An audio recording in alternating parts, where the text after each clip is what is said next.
Thank you very much for coming out, and it's going to be an amazing night because I think the theme is spectacular in the sense that it's the truth of who we are.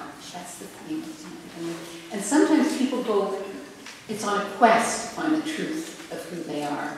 And it's hard-earned, and it's some kind of journey or personal journey they have to go on.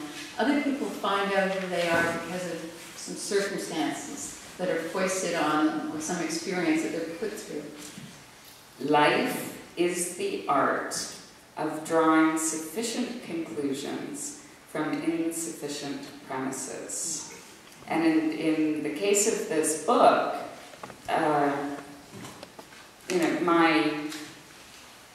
my original premise when my mother told me that my father had been sold to a sculptor to be his model was that it was seedy and it was abusive. And so where the story leads is the character and my struggle to try to find the truth. And if you can't find the truth, what are you going to believe? What are you going to conclude? Are you going to conclude the worst? Or are you going to conclude the best? And I think it's a really important conscious choice that we make for how we go through the world, and it is an art. My father died suddenly on a bright spring day. April it was, with the sun's first summery rays warming the earth and conjuring a musty reminder of life. I was feeling buoyant, joyful even, after a particularly cruel winter and the daily burden of long johns and sweaters, coats and boots and hats and scarves and mittens, now discarded. We'd just finished trimming the grapevines and were milling about the garden, sipping our bottles of lager, surveying a job well done and planning future improvements, when he made an unusual choking noise and crumpled unceremoniously to the ground.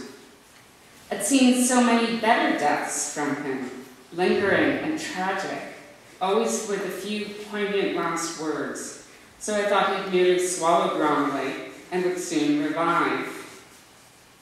His eyes remained open with a look of surprise, and since so many of my notions of life and death had been informed by players on the stage, little about this one seemed right or real. Death must be dealt with, even on the most beautiful day of the year, so I began a mental list of all of the actions required, lists being a comfort in times of confusion and stress.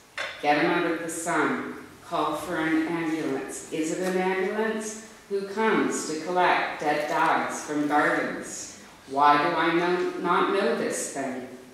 The frustration, the realization of my pathetic limitation and lack of critical knowledge was overwhelming. We know the speed of light and that the DNA of rice is more complex than our own, and we always know who's zooming whom. We know who to call for after-hours booze, to report a suspicious neighbor, a lost kitten, but I did not know how to deal with this. That's not true. In fact, it's really not true at all, apart from my dad being dead.